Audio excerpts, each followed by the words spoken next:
বাংলাদেশ শিল্পকলা একাডেমির সাবেক মহাপরিচালক মোহাম্মদ লিয়াকত আলী লাকি এবং প্রশাসনিক পরিচালক জাহাঙ্গীর হোসেন চৌধুরী সহ ২৪ জনের বিরুদ্ধে দুর্নীতি দমন কমিশনের সমন্বিত জেলা কার্যালয়ে ঢাকা ১ থেকে একটি মামলা দায়ের করা হয়েছে। পরীক্ষার মূল্যায়ন পত্রে নম্বর বাড়িয়ে অনেকগুলো প্রার্থীদের নম্বর বাড়িয়ে পরবর্তী পদক্ষেপ। দুদকের অনুসন্ধান টিমের প্রতিবেদন অনুযায়ী প্রতিষ্ঠানের সাবেক মহাপরিচালক ও প্রশাসনিক পরিচালক তাদের নিকট সংগৃহীত ও ঢাকা বিশ্ববিদ্যালয় থেকে পাঠানো বাংলাদেশ শিল্পকলা একাডেমির নিয়োগের লিখিত পরীক্ষায় অনুত্তীর্ণ প্রার্থীদের নম্বর বাড়িয়ে অবৈধভাবে ১০টি পদে ২৩ জন প্রার্থীকে নিয়োগ দিয়েছেন।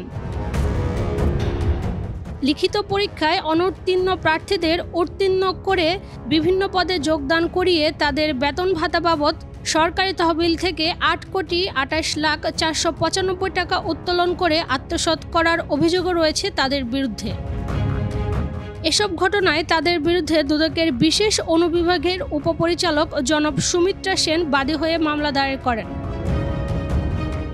তদন্তের স্বার্থে প্রয়োজনীয় তাদেরকে গ্রেফতার করা হতে পারে বলেও জানা গেছে।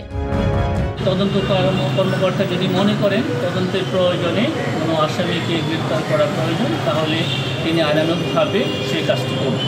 বৈষম্য বিরোধী ছাত্র আন্দোলনের মুখে গত ৫ আগস্ট শেখ হাসিনা সরকার পতনের পর শিল্পকলা একাডেমি ছাড়লেও লাকির বিরুদ্ধে রয়েছে নানা অনিয়ম দুর্নীতির অভিযোগ।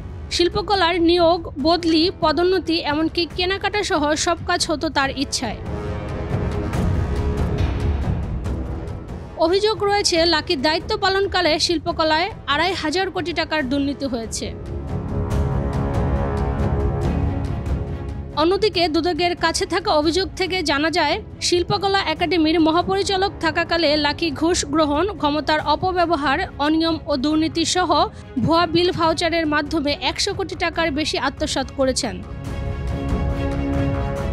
এছাড়া তার বিরুদ্ধে বিদেশে অর্থ পাচারের অভিযোগও রয়েছে।